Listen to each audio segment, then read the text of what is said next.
What purpose does the Mr. Jones of North Carolina? Mr. Speaker. Gentleman from Texas, for what reason do you rise? I ask unanimous consent that I claim the gentleman's time. Without objection, so ordered. Thank you, Mr. Speaker. My topic for this evening is assassinations. What have we allowed ourselves to become? Are we no longer a nation of laws? Have we become instead a nation of men who make secret arrests? Are secret prisons now simply another tool of the federal government law enforcement? Is secret rendition of individuals now permitted out of misplaced fear? Have we decided that the writ of habeas corpus is not worth defending? Is torture now an acceptable tool for making us safe?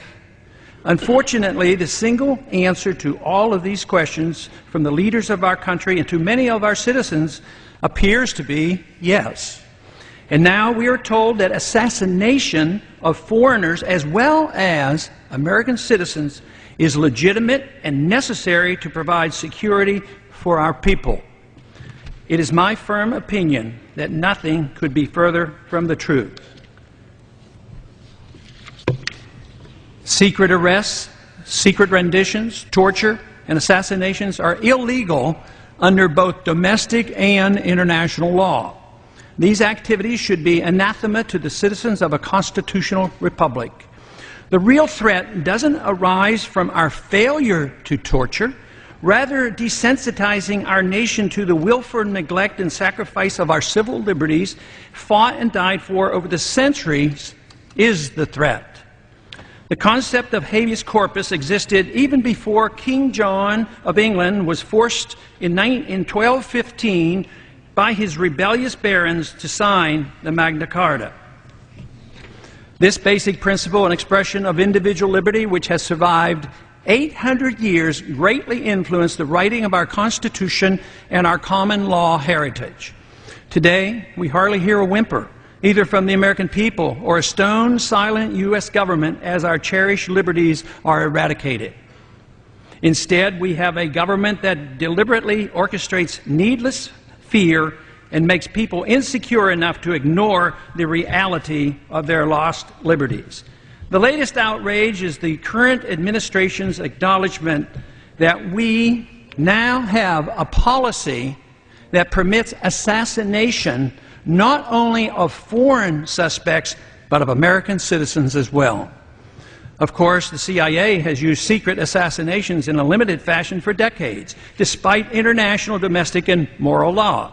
When done secretly, as in the past, our government at least recognized that assassination was illegal and wrong. Frighteningly and astonishingly, however, the policy is now explicit.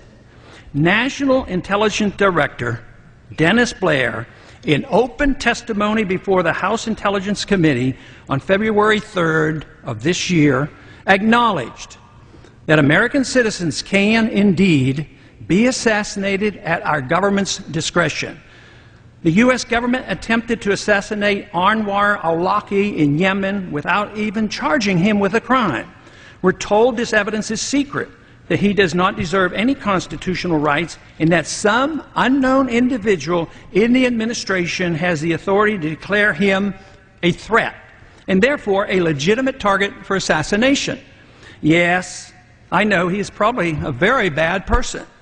Yes, I know that only a few Americans are on the assassination hit list.